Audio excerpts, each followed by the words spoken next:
What's up, Casey? How you doing, buddy? I'm marvelous. How are you, Mick? I'm doing well. Guys, as you know, we are the Scene Snobs for anybody just joining in. And just so you know now, we are affiliated with Entertainment Earth.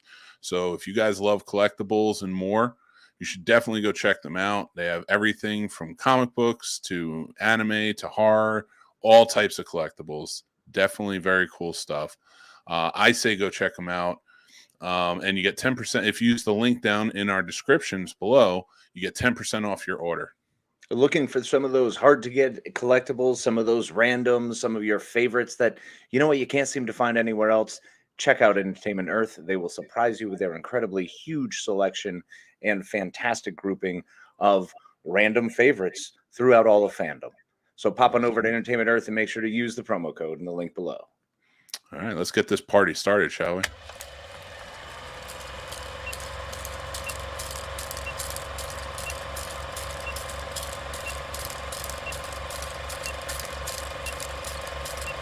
Welcome to the Scene Snobs Podcast. Welcome to the Scene Snobs Podcast, everybody. I'm your host, Mick Manhattan, joined as always by my partner in crime, Mr. Casey, the Madman Plot. Why, thank you very much, Mick. As always, it's wonderful to be here, and especially on this, the most joyous of occasions, the ones in which we, the cuckoo crazy pants folk, get to celebrate one of our favorite days, this celebrated Friday the 13th. That is right. It is Friday the 13th. We love it. Comes around at least once a year, so we do enjoy it. And of course, we're doing this not just for our love of Friday the 13th. No. Or our love for horror movies. Nope. But we are doing this for our love of a certain convention. This is the State of the Con, everybody. Carolina Fear Fest Horror Convention going on this year, May 26th through the 28th. We have a very special guest joining us. We're going to talk some horror. We're going to talk about the con. We're going to go over stuff that's happening. So make sure to get there, sit down, watch this, listen, everything, and find out the big announcement towards the end of a guest coming this year to 2023 CFF. An exclusive announcement that you're only able to hear here first. You're here, and you're going to love it. If you don't watch it or you don't listen to it, then you're not going to know it until Monday.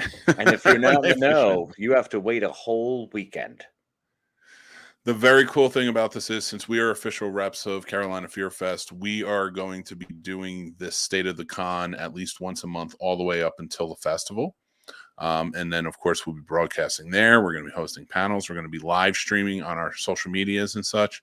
And we are going to cover Carolina Fear Fest for all to see. But we hope you're there to see it for yourselves. So make sure to get tickets now. Yeah, check us out. It is a blast as always. And we are super excited because the guests we have tonight, Mick, are going to be joining us for their first Carolina Fear Fest experiences. That's right. And they are some great friends of the show, and we are super stoked to have them and discuss all things Carolina Fear Fest. First up, let's bring them in. You've seen him on here tons of times. He's hosted our Halloween special. He's hosted tons of other stuff for us. He is Jason Taylor from the Three Geeks Podcast. What is up, Jason? What's up, man? What's up, guys? How you guys doing? I can't wait. I just watched Friday the 13th 2, and I want to talk about the ending of Friday the 13th 1, because something I just had an epiphany today that I had not thought of in like 30 years. All right. Well, I definitely want to hear it. I had one earlier myself, so this will be fun. All right. When we bring our next guest on, I want to go over all the Friday 13th epiphanies. But I want you to tell us, Jason, tell us a little bit about Three Geeks Podcast and what you got going on. Three Geeks Podcast, we're live every Sunday. We've done a little bit of a reboot where we've gone back to our roots. We're also talking comic books now, video games.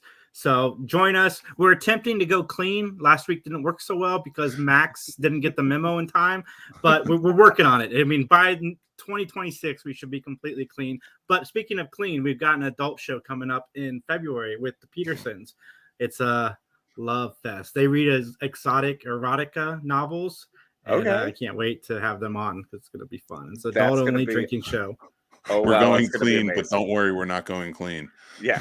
We're gonna Not for figure this a way to special. bypass this. We got Can't another have the snob. Petersons on and not talk about sex. I'm just saying. Yeah, fair. We got another awesome guest here. He's from the show Betting Bros. He is Smash of the Math First Smash. He's also from Master Shake's moderately entertaining mixology minutes. It's such a tongue twister, but it's a great show. You should check it out. You learn a lot about making new drinks and everything behind them. This is Master Shake himself. What's up, Dan the Man? What's going on, everyone? Hey, man. Tell us a little bit about your shows and what you got going on. So, Math versus Smash. Usually every Tuesday. Sometimes life happens and we go to Thursday, but every Tuesday we go live. We talk about betting lines for football and daily football, which is something that people usually need a lot of help with. Both, I call him Taxman Tim. He's my brother. Math on the show. My brother has developed an algorithm, and it has made the two of us actually quite a bit of money this year in football. We're trying to share it with people out there so that way they too can make money. And I play Smash, a character who is kind of making fun of some of our friends in the way they bet.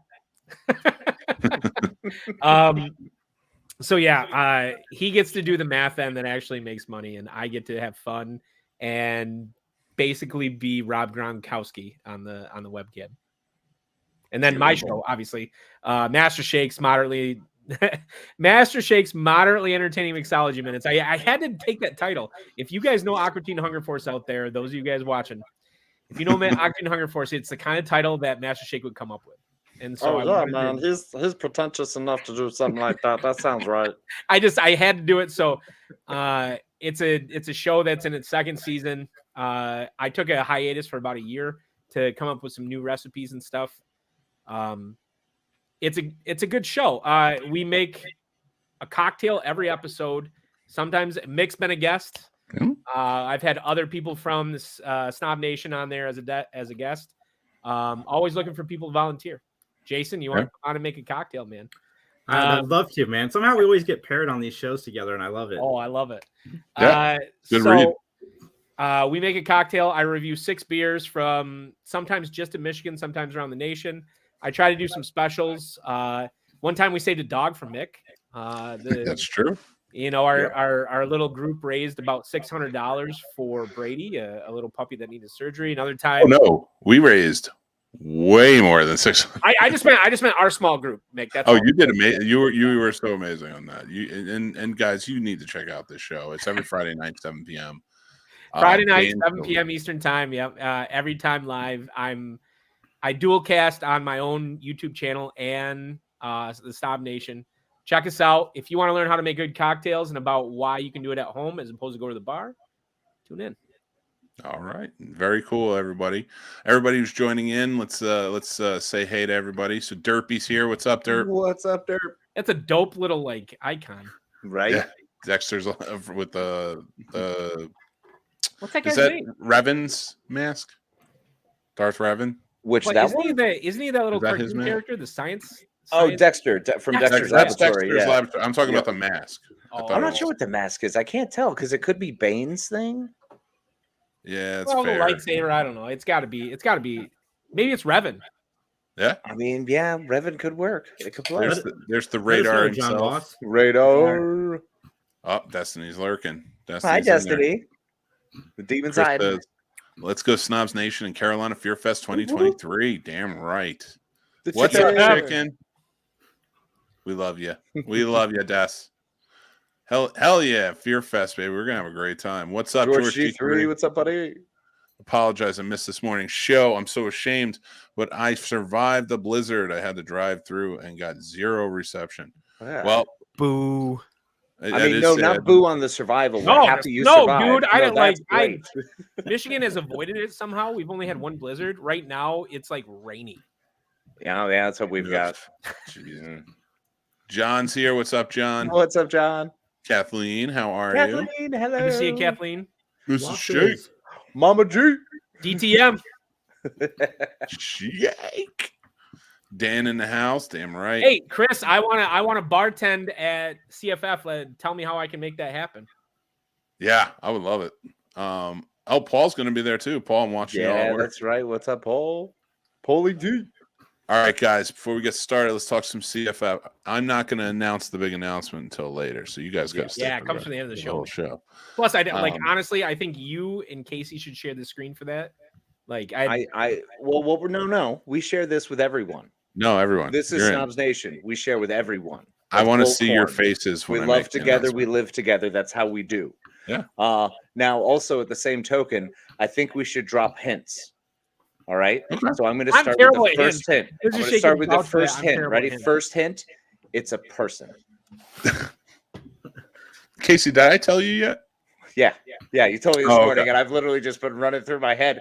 It's Yes. right here, and I want to just be like, but I didn't know where we were at with it because I couldn't remember if I had told you from Beyond earlier or From I left Beyond, it what are alone. you, Cthulhu? Oh God, yeah. Listen, we got to drop. I don't know why I just get Horror crazy movie. when I get near this house, but it feels great. All right, so here we go. We're gonna get started, guys. If you don't know what Carolina Fear Fest is, you are missing out. Down in Raleigh, North Carolina. It's pronounced Rala. Raleigh. No. Like the locals, man. It's Rala. I dated a girl that lived there. They call it Rala. He Yeah, dated yeah, the and one that's like girl saying that that didn't there's know the no- name of the city. It's like saying I there's did- no Appalachia. Trust me, there's an Appalachian Trail. All right, let's everyone calm down here. I got yelled at for calling it Raleigh. Like I go down there and drink with them. Oh boy. And then they drink in Raleigh. Oh my God. No wonder you want to bartend down there. It's a great time. Yeah. So clearly you. Sorry, you've Mick. been Sorry. there. Anyway, Raleigh. You're good. Yeah. No, it's at the new North Carolina State Fairgrounds. Huge place in the Jim Graham building. Guys, you should get your tickets. Let's pull up the site. I definitely, we're gonna have a good time. Jason's coming out for his first year. Dan's coming out for his first year. We're all excited for it. We'll have Paulie D there for a repeat turn. That's right. Of Destiny, course. who's one of the fantastic humans who will be there. Of course, sorry, demons who will be there. The demons. So it's definitely worth coming check out. They're gonna have some great celebrity guests. Mhm. Seth Gilliam is going to be there, as you can see. Dee Wallace, First And to that's- announce. Yeah. Well, they Yeah, did Dee name Wallace. the most recent actor. Oh darn it! That's right. Leatherface. He played Leatherface, the new Leatherface. The Yeah. new one? Yeah, the new Yeah, one. the new Oh, movie. man. Brett Wagner, I believe. Thank you. So I just want to double check that and Yeah. make sure. But yeah, I believe it's Brett Wagner's coming in. So they have some fun guests right now. I can't Yeah, wait. they I do. love Dee Wallace. I mean, Dee Wallace. I mean, you have the consummate horror mother in all things. It's wonderful. Followed up by Seth Gilliam, who, if you like The Walking Dead, cool. But more Okay. importantly, Starship Troopers. One of the best lines ever is he's screaming to his death, screaming, "You like that? You like that? You like that?" If that isn't heroism, I don't know what is. Oh, he said it's from the last Leatherface in 2003. I got you. I thought it was the most recent. Okay. I'm so mad right now because Destiny verified that. I got so much crap for pronouncing it Raleigh. Well, you'll definitely meet Destiny. She's going to be down there too. That was like a year of me just getting it from people that went to Clemson in South Carolina. It was like, Oh well, Dan, that's because I can confirm that some people just like to screw with other people. well, I am. I mean, I was a carpetbagger, so Yeah, Yankees. Oh my God. we Not can't the get too baseball history nerd. We team. can't get too history nerd yet. I know, right? Sorry. I am I am excited for it. So guys, every year Casey and I for the past 2 years, Two this years. will be our third. This will be year 3. We've been representing them and absolutely have an amazing time every time we go. Just an amazing vibe of horror fans. The guests are great. The vendors are amazing. We've made some good friends with them too. We still I think Paul is coming back this year, Casey. So we got to go and hang out with him again. He was The live crew you guys did last year was great. I love that live stuff.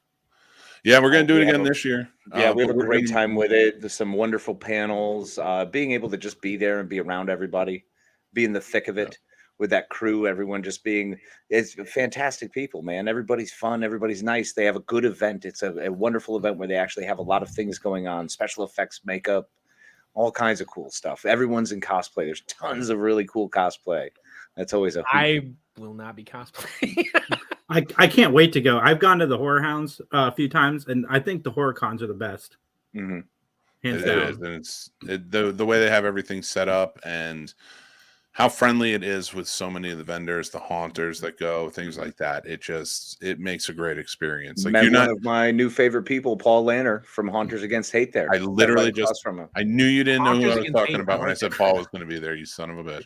Yeah, no, I didn't. That's exactly who You said Paul, and I just immediately went Paul Dunn again, and I was like, oh, I thought we mentioned him earlier, but that's I cool. would never talk about Paul Dunn on this show. No, especially not Ultimate Fan Experience. Ultimate fan experience. Oh my God, there's going to be more fans there. We're going to have to give them all Ultimate Fan experience. Everyone, you guys are both getting Ultimate Fan Experiences. Oh no, I don't. Oh God, what is that? It's What is getting that? hit with a car.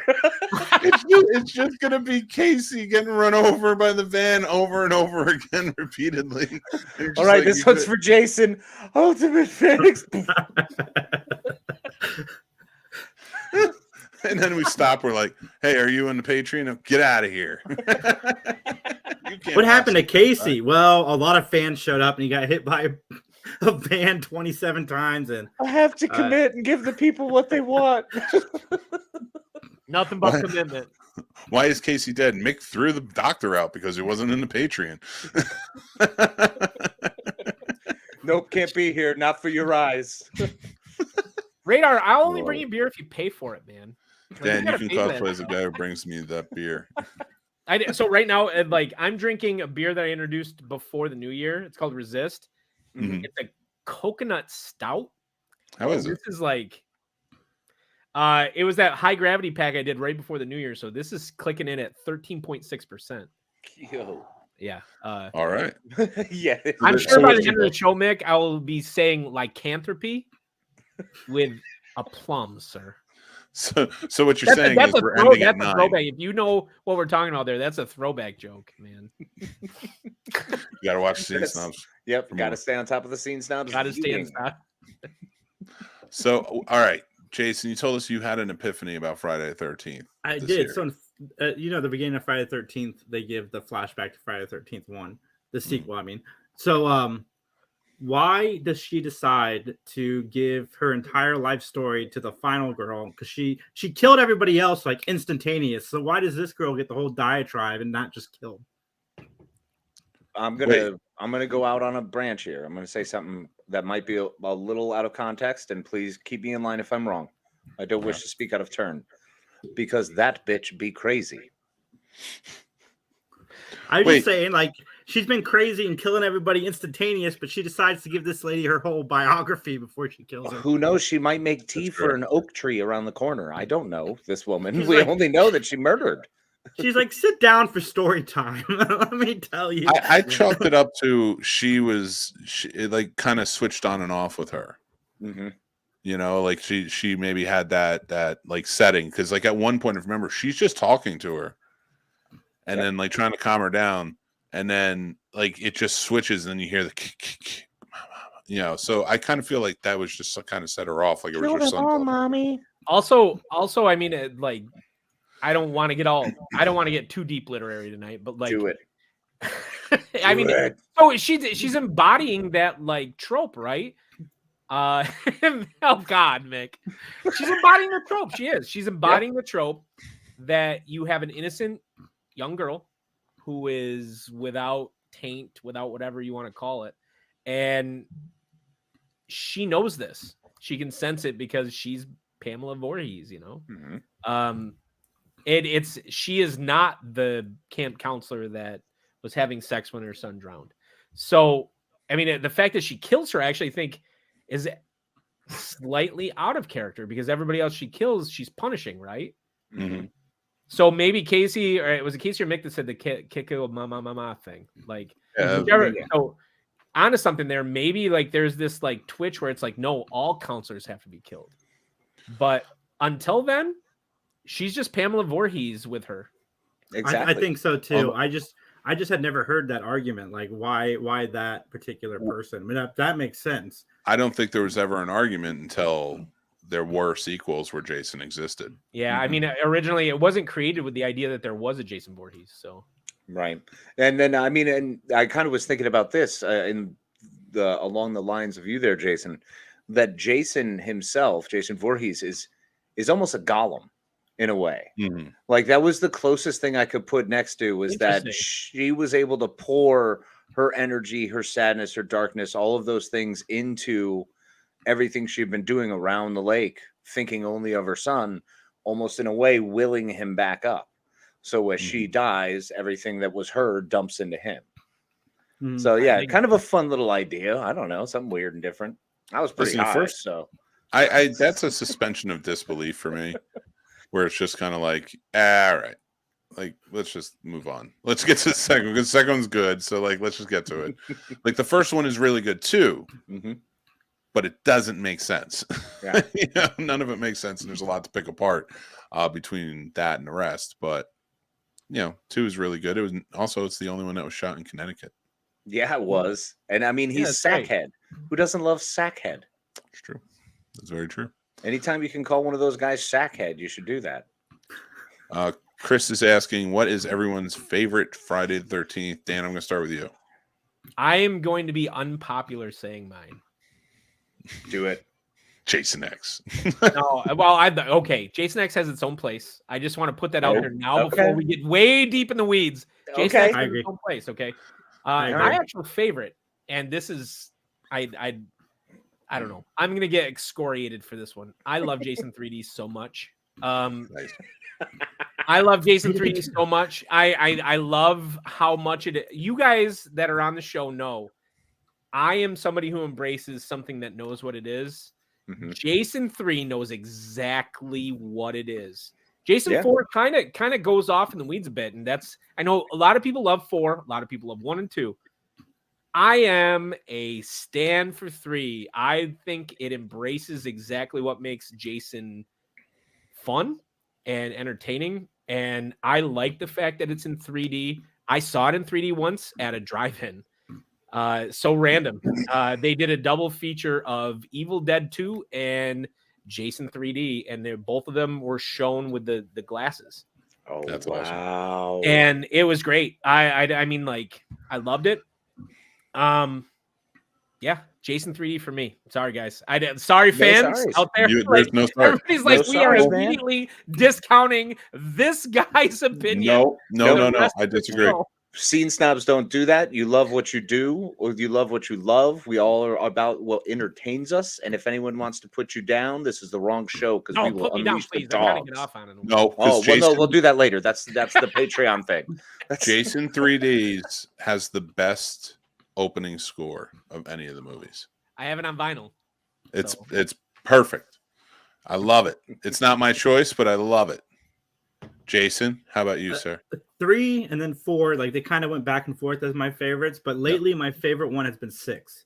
And I think it's just because I've seen the other one so much. And then, you know, we all had the privilege of interviewing CJ Graham a while back. So I really watched 6 then. I'm like, that's the movie I dig because right now I'm really into like the campy horror, and 6 camp, is yeah. all Thanks about for the gracing camp. camp. oh yeah, I agree. absolutely. I love that. And Casey, Yes, sir. I Well, know I've always what gone- yours is. So actually, it's different because I keep going back and forth. all I right. have honestly flipped around on this one a lot, and just recently, since COVID, I feel like a lot of things happened since COVID. Since some COVID. of my changes in my life, you know, I've gone through some things. You know, I went through a cocoon phase. I'm butterflying right now, so you know, it's spreading the wings. So, Jason X, I no longer hate. Weird. I don't Good. know how Welcome that to the happened. club. Welcome to the club. It's, Jason. I know, Welcome. it's very strange. I don't know how I feel about it. I'm still learning to live with this. And after honestly interviewing CJ Graham, I have to go with 6 has recently been my front runner. 2 is normally the one for me. I love 2. Yeah, I love 2. Number 1 Sackhead is mostly good. because 1's great because you kill Kevin Bacon. Who doesn't want to see Kevin Bacon die? I mean, every I time. don't. Did you It's guys great. see the new one where he's the leader of that like conversion camp? I did. I Oh, saw they, it, them? It was okay. It was Nah. I didn't like I the ending. I didn't like the episode. It was Sorry to derail. I just like it. Kevin Bacon made me think of it. So no, but it kind of works will on the happen. elevated horror topic. But thanks for not letting me go for the Friday 13th talk. Nick, come on, man. Hey, Mick, I'm what's so your interested to know favorite just Friday the because, like, 13th? this is a divisive topic. This is a divisive topic. It is. Mine is actually, it's weird and it's funny because it's normally what Casey said. It's usually Jason Lives. And I love that one. It's not the one with your name in it? It's not the one with my name in it. I have a soft spot for Takes Manhattan. I'm sorry. Like, the Kane Hodder, when he takes, I can't remember which girl it is, but he lifts her and like, that's such a great kill. Isn't And it if you Kelly Who? watch Camp Crystal Lake Memories. Has anybody read the book? Because I read the book. No, there's a book. No, I saw the documentary though. Okay, so it's based on a book. Yeah. Like, it goes into more detail in the book about that scene, about how they shot it. And Kane Hodder is a beast, man. He is a beast. I want to shake his hand. He could crush my hand probably, and I would be like, "Okay, thank you, sir. Yes, I appreciate it." Like, but So Manhattan, I have a soft spot for. I got a funny story for you about that. Actually, Camp Crystal Lake Memories. Real quick, I'm going to say though, number 2 right now is my favorite. Right, and number 2 is that one that just I love it. It's such a good version. Solid pick too.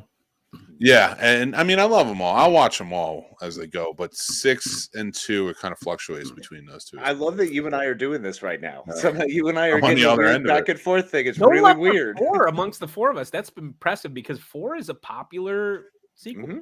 I love the people love Tommy Jarvis trilogy, but 2 has a lot of fake out kills too, like where you Yep. think it's Jason and then it's not. I like that as I was rewatching it. And it has the funniest kill in my opinion. The dude in the wheelchair down the stairs. Wheelchair kill. Oh God. It's So good. perfect.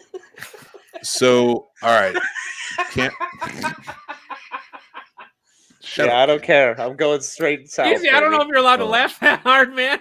It's pretty good. It's pretty good. It was just like O.J. Simpson in The Naked Gun when he gets knocked down the stairs in his full body cast. It's At least it's better. He's So, like I can't remember the actor, but like they interviewed him on Camp Crystal Lake Memories on the documentary, and like at least he's better than the guy from Texas Chainsaw in 1974. Yeah. Like oh, at he least just he stood there was and better took than a that guy. chainsaw. Dude. And I was living in LA in 2009, and in Burbank they had a big event for Crystal Lake Memories, and so we went, and what they had was you go in, you can check it out, buy a copy or whatever, and every actor like in the main core cast of all of the movies was there, and you would just go down the line and you can get things signed. You got the DVD or you could get the poster. I got them both. Wow. And it's funny. It was a great experience to meet everybody. But I met the actor who played Amy Steele from 2 and Paul. I can't remember his name at the moment. And I asked, what the hell happened to Paul? Where did Paul go? Where did he And go? she looks at me and she goes, I don't know, man.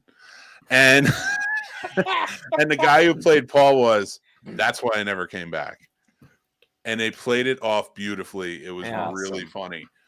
It was a lot of fun. But yeah, I know. And I watched that documentary is on Shudder, I think. So it's 6 hours long. Oh yeah, I own the Blu-ray. I mean, like I own that and the Nightmare on Elm Street one. 1418 Studios did both of them. So The Nightmare on Elm Street one's like godly long. I have seen both probably 4 or 5 times, embarrassingly enough. It's one of my favorite pastimes at the cottage. I'll throw those documentaries on and then like sit there and just drink whiskey. awesome. So- That's amazing. You got the water lapping in behind me, and I'm just sitting there like, yes, tell me about this. Like, I worked I at find it fascinating. years ago. I worked at the data center that Casey has now been promoted in. And we used to do 12-hour shifts on the weekends sometimes, like every other weekend you work. And I remember, and it gets real slow in the weekend sometimes. So you just kind of sitting there. So I remember I watched the Crystal Lake Memories. I watched the Nightmare on Elm Never Sleep Again documentary. the Hellraiser Leviathan documentary. Oh, Leviathan's great. And the You're So Cool, Brewster, the documentary for Fright Night, which is a good one if you haven't seen it. Yeah. And watching all of those got me through my 2 shifts that weekend, like no problem. Yep. I love all of it. I'm curious to see what you guys think the best kill from any of the Friday the 13th. The best or the funniest? Best. That's it. I mean, for some Paul. people, the best is the funniest. I mean, I just want to label it best. I mean, for classic summer camp kill, I like the whole javelin through the 2 lovers. I think it's classic. It's a Which brutal one? one. It's fun. From what? Kevin Bacon. Yeah, Kevin Bacon. Yeah. Through the throat. Well, that was the pitchfork. Wasn't there one where he spears 2 people at once? No, he doesn't use a pit. So Kevin Bacon, he uses a spear. She gets up and he stabs it through the pillow. That's what it was. Thank you. Yeah. Okay. It was the ones on the hammock that I think in the second one. It was the second or third one that got that. Okay. My favorite kill. There's some good ones. There really are. Jason, why don't you go? What's yours? I have a tie because it really is my 2 favorite. It's in Jason X, I believe, where he picks up the sleeping bags and bangs it against the tree. Yes, absolutely love that. Fake girls. It's like holodeck episode. And then in Freddy vs. Jason, when dude's laying in the bed and he unsnaps both sides of the bed and flips up and smashes them. Absolutely love those 2. Absolutely brutal. I do love the RV face death when he slams her face into the RV and imprints it perfectly. Yep. Yeah. Kane, the rooftop punching the guy's head off. That was a great one. Oh, what's the one in the boat in Manhattan? He smashes his face through the mirror. He's messing him up in the bathroom. I like that. Manhattan had some great kills. People are unfair to Manhattan, FYI. I'm just going to throw that out there. Like, that is, I don't care that they filmed it in Canada. I don't care. They filmed one scene in New York. Like, they have one scene in New York, whatever. Like, it's the joy of cheese. It's pure cheese to watch. It's not that it is filmed in Canada. It's that it says Jason Takes Manhattan. It promised something and took place 90% on a boat. And he didn't take anything. Should have been called Jason. He didn't exactly take over, Jason almost gets to Manhattan. Almost. That's what it was. Jason walks down Broadway and then immediately gets in the sewers. Like, Jason slides down Broadway. That's Kane Hodder, though, on the documentary talking about filming that scene and people actually being afraid of him. Like, horror moment right there, man. Like, that's the 80s, man. They were big. Lots of fear in the 80s. Before we get off of Friday the 13th, I have a question for you guys. What's your favorite fan-made Friday the 13th film? That's a great question. Right, Never Hike Alone's good, but right now I think it's Voorhees. Never Hike Alone, I think, is the better made movie, but Voorhees is my favorite. It's like I've never seen Never Hike Alone. You should. There's like 3 of them now. Okay, sweet. But Tom Matthews comes back as Tommy Jarvis in it. What? Awesome. Yeah, but Voorhees is so much fun. Apparently, I need to check some stuff on YouTube out.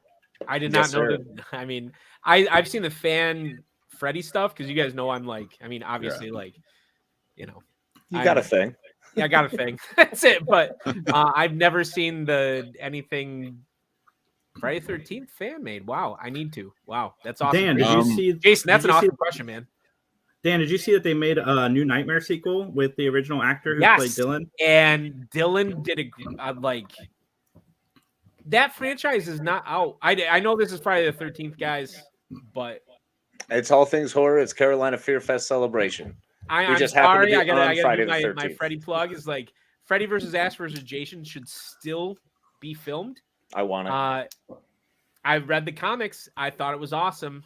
And if you like it, like I've emailed the Robert Englund estate a couple times, and they actually responded once with an idea. I was actually surprised. They were like, "No, that's a great idea." And I mean, I never got contact again after that. But still, that's they just took it. Probably good. Yeah, take it, please. Make it. I want to be entertained by it. I don't care. Please take it. But it just these franchises, and this is what it's about, is franchises, right? Like, because they embody archetypal, not to like jump into our modern versus like classic horror, Let's go. Archetypes matter because they're built on these. I'm even going to call it platonic. I'm going to call it primordial. These primordial needs that we have as humans. And these franchises like Friday the 13th, like Nightmare on Elm Street, like Halloween, they are founded on primordial things. And that matters. And like, that's why they can't die. I don't think they can die off. Like, I think it matters when you are telling stories that no matter who you are, where you are, what you are, you can connect with. You know what's fascinating about horror? Once Mick sent me the topic, I got to thinking about it. And I don't know if any other genre does this. Like, you can find a horror movie made today that is like a horror movie made in the 40s or the 50s or the 60s or the 70s or the 80s. Like, it's all happening simultaneously. And you can't find a comedy that's like The Apartment today on TV. It doesn't happen. Or you can't find an action movie that they would make in the 40s today. It just doesn't happen. And horror it's kind of like in what Dan was saying. Our sense of comedy changes throughout time, especially with censorship and uncensored. But horror, everything we're afraid of still exists. Yep. You know, John Carpenter himself says it on the Into the Darkness documentary. I mean, like, I'm going to cite documentaries constantly, apparently. Let's do it. Like, so John Carpenter, Into the Darkness Part 1, he says it's all about the campfire. And that's what it is. It's all about the campfire. There are two types of stories. There are the stories that is the other and the stories that is within. And every horror movie that you can cite is either about the other or the within. And like, that's why it works, because every human being can connect with, there's something outside the ring of our light, and there's something scary inside of us. And whatever we can't see in the dark, whenever we're deprived of a sense, there's immediately a sense of dread and fear that overcomes. It's universal. So that is easily I mean, Chris said it. Fear is fear. Fear is fear. Like, Yeah. And that's what's kept us alive. It's one of our number one things. That's why we're humans. That's why we're here today, because we're scared of stuff. And we successfully all survived. Can I eat that? I don't know about That's what happened. We all made it successfully. Barely. I'm hanging on there. Like eking by. Can we put that in there? Yeah. So I mean, still here. Things are pumping. Everything's fine. Synapse fired yesterday. We're good. Let's go towards the topic then, because it seems like it's getting in tune with it. And I want to talk about classic horror, not so much versus elevated. I don't want everybody to think like you have to choose. I mean, I think you can be fans of everything, but no rules. But it's sort of why does even like right now, so, you know, the horror fans of today gravitate so hardcore to the classic horror of the 80s? Really is the biggest one, but I mean, others exist outside of that, you know, in the 90s and of course 60s, 70s, and so on and so forth. 40s, yeah, like everything. Like when I say classic horror, it kind of encompasses that, you know, all of that. And then the elevated horror seems to be taking horror in sort of a different direction today. And again, I've seen a lot of really good stuff that I really enjoy. But why do you think that the nostalgia factor is so strong for horror, you know, among the community? It's like a comfort blanket. It's something that it's just something simplistic about, you know, some of those 80s horror movies. Like you said, most people gravitate towards the 80s. It's just something simplistic about sitting down, knowing that you're watching a bunch of kids go to camp and all of the bad kids are going to die. And then the one like pure person at the end is going to win. There's just something like a comfort blanket. That's a weird thing to call it a comfort blanket. No, it's true. It's hearkening back to a point when you're looking back at a time when things were more carefree. We were trying more. We were experimenting more. People were coming out of their shells in the 80s. A lot of things were being tried.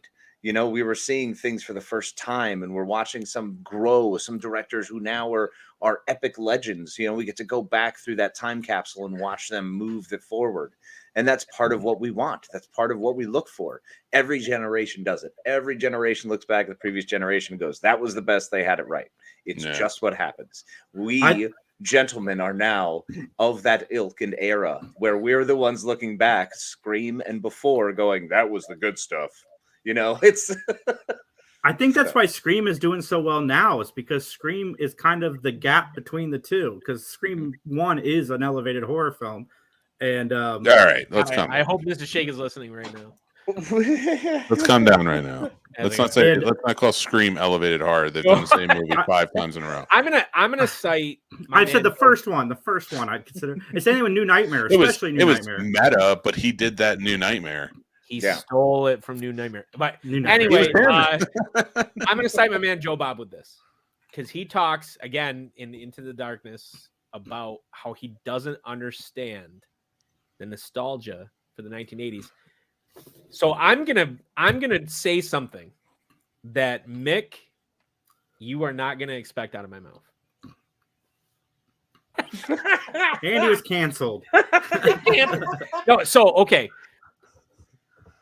We have I'm an not issue in horror right now. We have an issue in media, but we do have an issue in horror where Okay. people are standing on the shoulders of giants.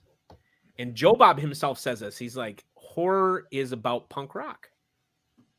Mhm. And people are not, and I'm not even including postmodern horror in this right now, like as far as like what you would call elevated horror. I'm not including that in it. I'm just talking about how people are, like what Jason said, they are nostalgic for something. And I think nostalgia itself is a problem in media. The Scene Snobs itself is about absurdity in media and what goes on with it. Like, we have an issue with nostalgia. And you're talking to somebody who is supremely nostalgic. I think I've earned that because I'm old and I'm an old curmudgeon. But everyone here is younger than I am. And At everyone here heart, felt at themselves heart, old. Nick, at heart. Yeah. I I was born in 82. I'm Benjamin Buttoning. All right. but we have an issue, and that's horror. If horror is punk rock, it should be at the forefront of everything. It should be the preternatural thing that we don't expect. It's the disruptor. It's the disruptor, and I don't. My God, I'm in the glass onion right now. Love standing on the shoulders of giants. If it's going to be horror, it should be pushing boundaries hard, and when you watch it, you should feel uncomfortable. Mm-hmm. That's how I felt with Smile. Mm-hmm. I did. So Smile a little bit. Yeah, I get that. I did. My problem with a lot of elevated horror is it feels too comfortable, I guess. Like it doesn't prove anything new to me. Like, what's the next step? Okay, so we're talking about gender, we're talking about race, we're talking about equity, we're talking whatever. Yeah, guess what? We've been talking about this since 19 whatever. So what is the future? I don't want to know now. Quit commenting on now because I want to feel uncomfortable. Like Event Horizon uncomfortable. Yeah. I want to like bring me beyond, bring me to the next thing. Because if you are sitting there with elevated horror, like a Reanimator or Castle Freak, I want to know the future. I want to know the future. I want to know what I want to look at it and say, oh my God, for the next 40 years, I'm going to be talking about this. Because guess what, Ari Aster? Everything that you comment on, I'm only going to be talking about a week. Well, I mean, you have to look at, there are certain things that I agree with that to some degree. I mean, we still talk about Sixth Sense. We may crap on Shyamalan for a lot of his work, but at the end of the day, that one specific thing that he did was pushing the envelope. It was done so well. And that's look, for every one of those, every generation, let's say even be generous and say every 5 years, you're going to get an awesome movie like that pushes boundaries, usually from the horror punk rock side. You're going to have 400 that are made to just try to recapture magic from something they experienced because maybe they saw the same movie you did in Friday the 13th Part 2, but they saw it differently. And whatever they saw, they want to show. And that's part of the beauty of art. It's everybody's eye. So I want to see that. But you're right. Nostalgia does tend to muddle the market. Things get ugly. A lot of money gets spent in there and gets dropped into it. And we're just circling the same drain. So I see that too. But that's the thing. We're never going to get change in the horror genre if we don't start accepting the elevated horror. Because even if that is today's voice of horror, if you don't accept it, then it's just getting caught up in the nostalgia. You're going to see the studios start saying, all right, let's remake Hellraiser. Let's remake Alien. Let's get all this. Let's reboot it. you got to have something outside the box. That's why I got to give credit to A24. I don't love all of the horror movies that they're putting out. And yes, you know my feelings on the Ari Aster movies. They're beautiful things. That's about all I'm going to give them. But that's a Mick. They real pretty like. They're real beautiful. That is true. To defend nostalgia for a second, for every, Texas Chainsaw Massacre we get on Netflix, or Nightmare on Elm Street reboot, we get an Evil Dead remake, or a Chucky TV series where they are amazing and they elevate the original material. Because who would have thought a series on Chucky would be good in 2022? But it is. It's one of the best things on television right now. Oh, don't worry. Nobody else thinks that. That's one of the best things on television. I'm kidding. But I'm kidding. Evil Dead. Troll Mick. Oh my God. I gotta ask you guys a question. Is Evil Dead the best or the most consistent horror franchise of all time? Yes. Well, before we get to that one, let me just say something about the previous, like what we're talking about. I think the thing that really works in horror is that it does change every 10 years or so.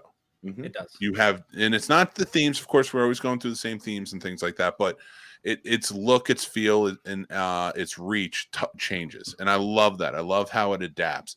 And that was why my point with like an elevated horror is right now, that is the change going forward. Now we can, you can always fasten it. But the thing I also love about the horror genre is that we can still keep the nostalgia side of it. Mm-hmm. I still want to see Ghostface go and kill people, but it's not the same or Jason in the hockey match. It's not the same. Those archetypes are important. I mean, they are. I want to see the Shape. I want to see him. I don't care that we're done with him. And it was do you mean Corey Cunningham? Oh God! I love that movie. I know love that movie. I know you do. I know I have things to talk about you. When we get to CFF, Jason, I'm going to have so many wonderful words to say to your face. You're no longer allowed to come to CFF. I'm making a prediction right now. Halloween Ends will go the route of Halloween 3 because everybody wanted Michael Myers versus. They tried something new. They did something new, and I really dug what they did. I loved it. We got to see how the legacy of Michael Myers affected people within the town. Mainly disagree, Jason. I'm sorry. You'll see. I'm sorry. No, you'll all see. You'll all see. Christine is one of my favorite movies. So the fact they remade it with Michael Myers instead of a car, I'm all in. What? What was that? 1985.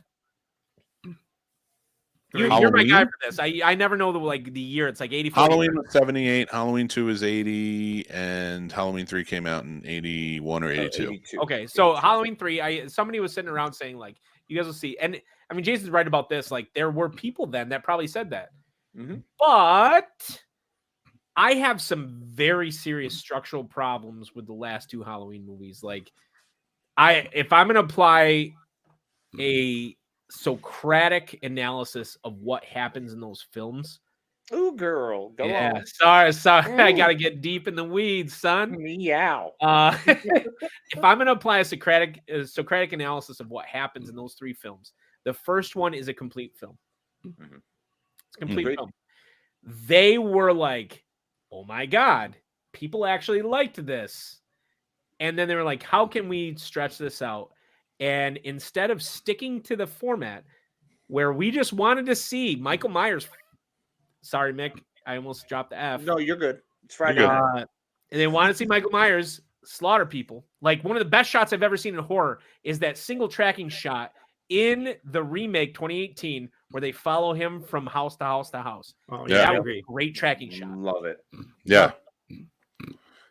The two sequels were disasters, Jason. Well, I'm sorry. Hold on. I gotta say, if like in Ends, if they took out Michael Myers and replaced it with another serial killer, and they gave us the same movie, I guarantee you people would love it. Yeah, but no. I'm going to argue with you on that one. I want to argue with them on that one because I've made that point, and I think I made it to you as well. Yes, if that was a sequel to Behind the Mask, The Rise of Leslie Vernon, that movie Rise of Leslie Vernon. Yep. Okay, it does work. I get it. It's Christine. But for what it was and the entity that he was taking over, it made no sense within the storyline. And that's why people are outraged, is because you tried to shoehorn this in to this franchise. and it doesn't work. Now you want I to would take that say- and make your own movie, go ahead, but they didn't. That's my I'd say they shoehorned Michael Myers into that movie, but I agree. I do agree. I understand that. But it was criticism. like, if I hand you money and say, "Hey, Jason, make me a Three Geeks movie," and you come back Nick and and you give me,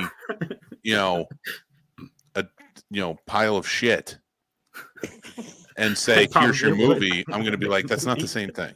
My problem is, I mean, Jason's right. They shoehorn Michael Myers into it. He's right about that. Mm-hmm. Yeah. But this happens. Like, people are like, okay, here's an icon. And they're not wrong. It's an icon. It is. And then they are like, well, let's put him to the side. Whether you're talking Star Wars, I hate to drop that. That's like the atomic bomb of nerd podcasts, right? Like, I like Star those Wars, Star Trek, Yeah, now boy. Willow, Halloween, whatever it is. They love to take this entity, and they're like, okay, you guys love this, and then, okay, elevated horror. I guess we're getting in the weeds with it. Here's this entity. You guys love this entity. Oh, we're gonna apply postmodernism. We're gonna take this entity you love, and we're gonna do this to it, and we're gonna minimize it, and we're gonna shrink it until you don't care about it anymore. Like, shut up, Rian Johnson. Shut up, anybody else that does that. You know what I didn't want to see? I didn't want to see Luke Skywalker throwing his lightsaber over the edge of a cliff, because you know what? Right. Luke Skywalker, he was an icon for me. I don't want to see Michael Myers put on the sidelines. Yeah, rewind back to Halloween Kills. I didn't want to see Jamie Lee Curtis on the sidelines. Boom. Halloween Kills. I completely agree. Like Yep. that movie won't be talked about past 2 years. No matter what happens with Ends is so divisive that we'll be talking about it forever. The Kills is so It'll last for a while. 2021. Like, even the plot is so 2021. Like you said earlier about elevated horror, we're not talking about it a week later because those issues in society You're have already already over started them. to move on. Yeah. Yep. It's not. It is not yet. I'm just The man is pontificating. Leave him alone. like I'm sorry. I want people to recognize why people are there. Either be the thing you are or invent something new. Mhm. But don't try to do something where you're like, okay, here's this thing you're familiar with, and then we're gonna shrink it. Well, and I'm gonna pipe up on that, because going back to your Star Wars point, what they did with Laurie Strode was something they could have continued on, and we saw it with Obi-Wan going through PTSD. I didn't think I'd want to see that. That messed me up. Yet it was fantastic to watch, and it was done really well. So Laurie dealing with her crazy cuckoo pants in the Halloween 2018 was awesome. That And was then awesome. seeing- I mean, in Halloween Kills specifically, where they Halloween Kills, in the hospital bed for the whole movie, because they wanted to have the Halloween 2 feel where it was supposed to follow that. It was dumb. I don't want her there. She's not going to stay there. That's not her character. I want to see her out there wielding a machete trying to hunt him down, man. Exactly. Yeah, she graduated psychiatry for Thankfully, with Friday the all 13th, we've never seen this. Yeah. The remake was no. good. The remake did Yeah. not put Jason on the sidelines. The remake put him front and center Mhm. and had some great kills. Like, we didn't see this with Friday the 13th. If anything, I that's would say why- that just made him human again. That's all they really did. Yeah, Like, with the like hunting stuff. Mick, I'm gonna make you mad with this. They Rob Zombied Jason Voorhees. that's not That's true, because okay. if they Rob Zombied it, it would be a good movie for half the movie and then terrible for the second half. With They no- made him with- human. They brought the human How did element they into it. How did they Rob Zombie this movie? Did you see Sherry Moon Zombie in it? They Rob Zombied it. Was she playing Jason? Is Was that she what the you're telling voice? me? Was she the? He was behind the scenes holding them. I hate her too, Mick. You didn't see her holding the grip. Mike dipped down. Mike dipped down for a second. Okay? That was her. There was a little picture Could you- of her. Let's take that movie, right? Let's take that movie. Let's take the cast of that movie, that CW cast, which did fine in it, whatever. And Just then like- you well, that was throw like in Texas Sherry Chainsaw. Moon Zombie as just one of the friends. It'd be better. That movie She'd be the No, it mom. would make sense. It'd be like, the mom. it'd be like, okay, whose crazy aunt decided to join in? The Come on. hippie aunt, the random older sister. It's like, okay, I'm so sure. I think Rob Zombie and Sherry Moon Zombie's fine. Don't get me wrong. I don't mind her in his movies or anything like that. He overuses her, but whatever. It's his wife, and it is what it is. Nepotism's alive. So Salem is a phenomenal film. You are drunk, sir. You need to. No, you need to- I didn't. This is an actual opinion I have. Damn it, Lords of like that Salem is movie. a movie that, it looks great. It's pretty good, pretty well acted. I mean, it's not. He doesn't make like poorly acted. better than movies. its equivalent, Witch. I don't know that I agree with that, but I mean, I don't care enough. I just lost it. So immediately, like the subscribers went like down. You. Why would you talk Nah. about Witch and Lords of Salem? Like I watched Lords of Salem with this guy, and just so because I was like, I've never seen this, and he was like, "Oh, we got to watch it." And I was like, "I thought you said you hate it." He's like, "Yeah, but you got to watch it." I was like, You gotta watch it though. I mean, I don't dislike that movie. Yeah. It's just poorly written. It is a poorly written movie. Oh, I love it so much, Mick. It is so atmospheric and talk about 70s nostalgia. That Yeah, movie but the atmospheric is fine. His movies are like on level with Tarantino with the atmosphere. So is Ari Aster's movies. Ari Aster's atmosphere may not be for everyone, but he has atmosphere on yeah, his movies. absolutely. It's like but- physical blows you giving me there, Mick. Trying to unlike- parallel one of my favorite directors, Tarantino- Ari Aster. Unlike Tarantino, when you punch that wall, it's completely hollow. There's nothing. There's no meat on the inside there. Like they just need writing partners. That maybe they should be each other's writing partner. I don't know. That would be funny to see an Ari Aster movie completely turn into a crazy madhouse 70s romp. That's just so beautiful. And then they might. Maybe we should merge those two and make them the new Tarantino. You know, There you Dan, I agree with something you said earlier about them knowing what they are. And I think that's why Chucky and Evil Dead are doing so well, is because they can bring in like the addiction story in the Evil Dead, but it's still the Evil Dead. Like, you know, it's exactly what you expect from an Evil Dead movie. And they brought in addiction, which is a big deal during that time. And that movie will continue to do well because it's Evil Dead. Same thing with Chucky. They brought in a story about coming out and what that's like. And they managed to make it work because Chucky is still Chucky. And to Well, that that's end, a- Candyman. And I think that's What why they did Scream with is the thriving, because Candyman- Scream is exactly what Scream is supposed to be. So we need to get you two on your earphones because you keep talking over each other. Casey, I want to hear your point. Go. I was saying to that point, Candyman. You know, that's something that we see as major issues in that reboot and that step up and what they did and brought it to the new generation. I think there's something to be said. There is merit in bringing those stories forward, and there are ways to do it well. Halloween 2018 showed that, and then we had a couple crap movies that showed how not to do it. So, I mean, we have the blueprint. And we also learned that Nightmare on Elm Street shouldn't be redone because he's a pedophile. And that's tough when you focus so much on the pedophile part. That's if you remember, the remake. I like remake. I'm sorry, I like the remake. he was a I don't mind child the remake. murderer. I like the remake.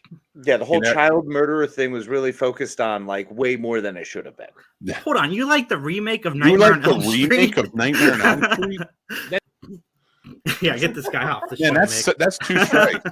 That's No, 2 strikes. listen, I don't like. I will stand up for the things that I think are well done, and like the remake is mean. It's a mean movie. It is. They try to recapture the aura of the original. Yeah. I think that out of every single version other than the original, it got Wes Craven the most. If Wes Craven had made the original Nightmare on Elm Street in, what was it, 2011? Was it that way? Something like that. Something. So wherever it was, if Wes Yeah. Craven made that, it would have turned out the same. It's a I don't product know, I of the don't- time period. I have to agree with Chris Like- Harris. I know it's unpopular, but it's a product of the time period, and like, in all seriousness, like, I like it just because, like, I don't know, it was what Wes Craven was in 1980. I'll tell you that. Like, Rooney Mara look, almost quit acting over that movie. everybody forgets that the original Wes Craven, before the fame, before everything, that dude did the dirty of the dirty. Yeah, it's true. Don't have eyes. The Last House on the Left. Those are mean movies. Yeah, they really are. People under They're the brutal. stairs. And so I like, would I give it an A? No. I mean, it'd be like a B minus. But A I feel B? like- A B? Come on, dude. You're a teacher. Listen, so here's the biggest Great, thing. Like, right? He's trolling us. He's trolling Jackie us. Earle Haley does a great job as Freddy. He's scary. I'll agree with that. Yes, no, Yeah, you did 100%. pretty You are good, correct there. You just said her name, Jason, the lead. Rooney Mara. She did a great job as the lead in that film. Mm-hmm. Well, hell of a lot better than Freddy versus Jason girl. What was her name? I love that movie. I Freddy love the versus movie. Oh my god! Jason. But the lead. Yeah, I can't remember her She name. That's is true. not- She was a better lead than her. Yeah. Yeah, Yeah, no, that's like true. that film, especially the lead-in when they're in the diner and stuff like that. Like, All right, I can't talk to you anymore. I I'm can't. sorry, Mick, man. I'm a Monica defender, Tina? man. I give it a B-. It has some great roles. Like, I know people didn't like it because it was mean. I am It was a going- mean movie. Well, He's Mean trolling wasn't the us, Nick. problem. Mean wasn't the problem. Honestly, it was disjointed. They B did not for try to go the Freddy. same direction. What they were trying to do was focusing too much in weird places without pulling it off at all. Yeah, it wasn't really good. I was. I not a agree. fan I of agree it with at all. Radar. Radar's my boy. Micro sleep scenes. Get out of here. Radar's my Get outta here. boy. Nah, Come on, look, man, do better. man. All I'm gonna Is he say. gonna make me watch it again? I think so. No, he's I not. own Look, it. the I- only you good guys know, Freddy. come The on. only good The Freddy biggest is thing Dream I'll defend Warriors. everything Freddy. That's it. So like, I don't feel bad Wait, for you don't like liking the first Halloween one? Ends. Casey, you love don't it. like I the love first one? Every Freddy. I First will one's defend okay. every Freddy. I will. Dream will. Warriors is the biased. best though. You don't like the first one? The first one's Sorry, I fine. couldn't hear you over them. The first one's fine. I'm fine with the first one. All right, I just wanted to see where you're at with it because I love the Masterpiece, first one. Casey. It's fine. He's not a big nightmare guy. He's a Halloween It's guy, which I fine. get. And I think Halloween, then Friday the 13th, then you go down from there. The list, it drops. But Freddy was one that was too cheesy for me. That's why the Dream Warrior shtick, the Dream Child, those were my jam. Me too. it's fair. Only for the I death dig it. scenes. That was it too. The story, I didn't care. I couldn't tell you what happened. I like them all, but I like them all for different reasons. But the third one is great. Third one is That's wonderful. dope. That is Seven's dope. my I dig favorite. it. I think. You know what I find funny is we talk about nostalgia and how it's probably not great for the industry, for the genre, and look on all of the walls behind Every us. single one of us is coded. Every single one of us. I have Alf. We know it's Alf not is healthy. right It's here. kind of like House. so. It's like being an addict, right? So you ever listen to an actual addict talked about whatever they're addicted to? They're Yeah. like, "Oh, it's not a problem. It's not a problem at all." Like, not. Nostalgia. I'll stop whenever I want. Yeah. mainline it. So guys, we are kind of coming to the end of the show, and we did promise a big announcement. Oh yes. And I want to see the faces now that, and I love this now that I know that you two are going. Even more so, I can't wait. So, guys, the next guest announcement. Oh, I have a That's- clue. I have one more clue before Okay, you throw it out there. Ready? Human. don't make it easy. Nope. Okay. They Chris might kill you right now. He's waiting. or them are in fact in a movie that came out in 1984. All right, fair enough. Yes, we were talking 80s horror. We talk Scream Queens a lot. We talk iconic killers from there. And this guest that is going to be announced officially on Monday, but we are allowed to do it and talk about it right now, is a big get. I love the fact that D. Wallace Stone is going. Seth Gilliam's going to be awesome. Huge. Brett Wagner, want to meet him. But this guest is right up there with the D. Wallace, is right up there with that iconic actor who's been in the genre, cemented in the genre. Absolute scream queen, without question. Absolute. Unquestionable. Ready? Do it. Without further ado, your next guest at Carolina Fear Fest 2023, BFF. Barbara Crampton. Nice. That get excited, everybody! Barbara Crampton is going to be at Carolina Fear Shopping Fest mall, 2023. baby. I adore Reanimator. I love that movie. Right? Yep. Oh, Oh, look at Dan! I knew this was going to be a big Yeah. day for him.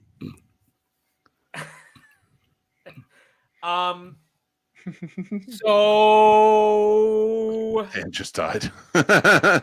He did. Tell us. I want to hear it. She is On your list. my favorite female actress So she is on your list. She's on your list. in horror. Like Heather Langenkamp is second. Okay. And you guys know how big of a Freddie fan. Barbara Crampton is the scream queen, in my opinion. She is the paramount. She is what, like, she's done everything. She's done it. She's directed. She's acted. She's written. Like, she is in everybody's gestalt. Like, to use a She's German the term. she's the person who gets the award named after her. Yeah. Like when it comes to a scream queen, it would be the Barbara Crampton Award. Yeah, I would Like agree with that. she's up. You put her on your like heroic award for horror. Like wow, that's awesome. CFF, man. Clean up on aisle 1 for Dan. She's phenomenal. She's a great actress. Everything she's been in, whether you're talking about like Castle Freak or you're talking about Reanimator, or I'm trying to remember the name of the movie she just directed and acted in that was very recent. Jacob's Wife, wasn't it? Yeah, what was it called? Jacob's Wife, I think. Jacob's Wife, which is great. Like she did what? She was a vampire or a zombie. I can't remember. Yeah, which one I think it was a vampire. Vampire, like she did a great job, and she co-wrote it and acted in it. Like, I'm gonna tell you this. Wow. You know what? We've talked about this when we did Final Onesies before. I know how big a Barbara Crampton fan was. So when I heard about this, I was looking forward to telling you. But of course, I couldn't do it until the show.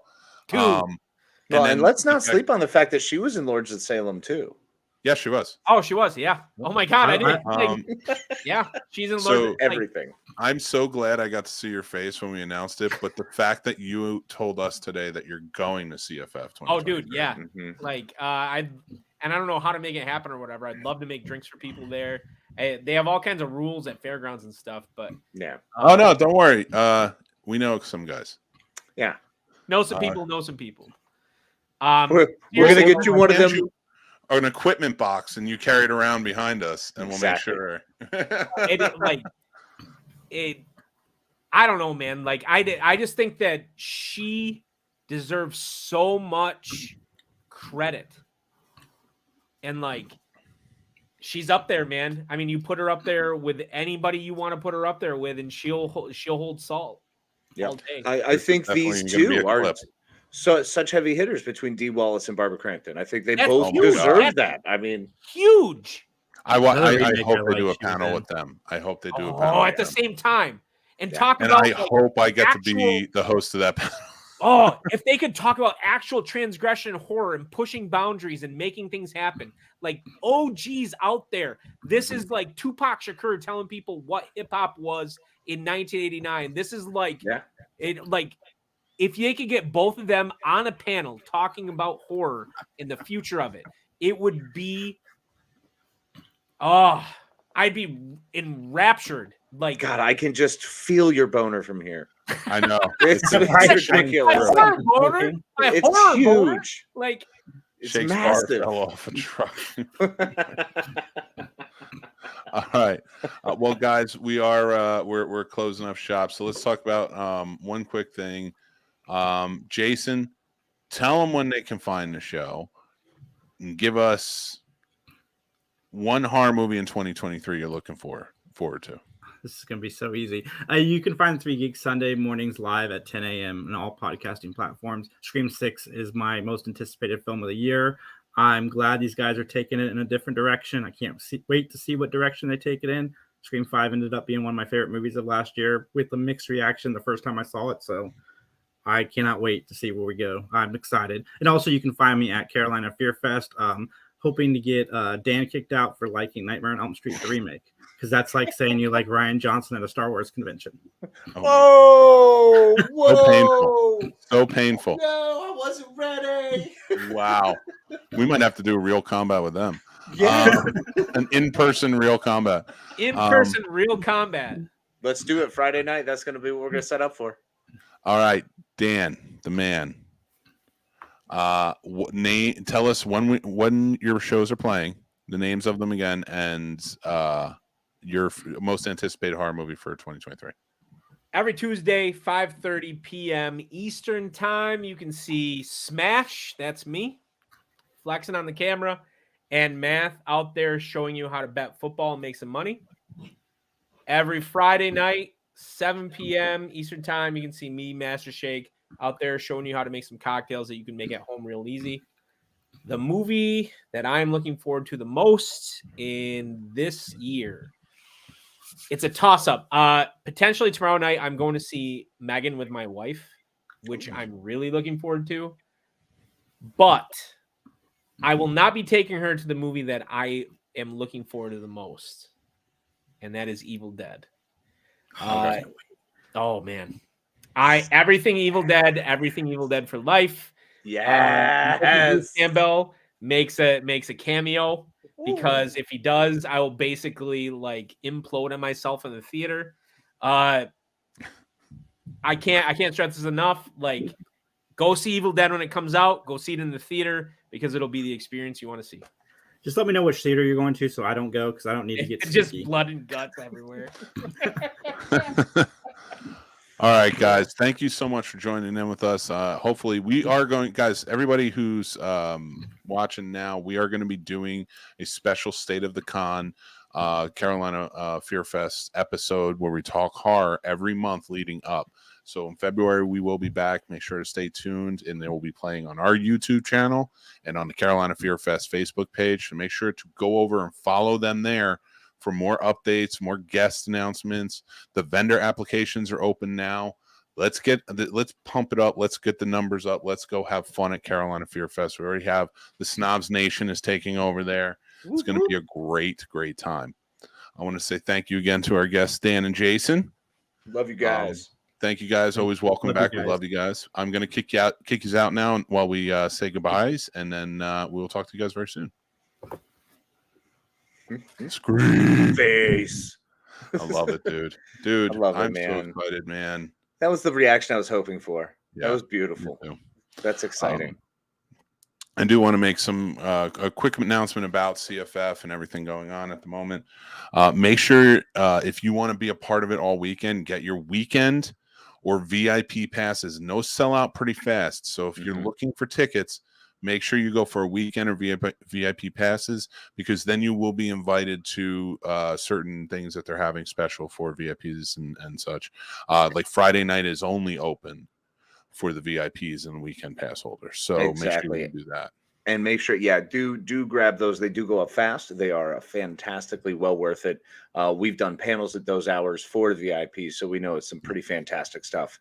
And they put on a great show, so it's well worth the entire experience.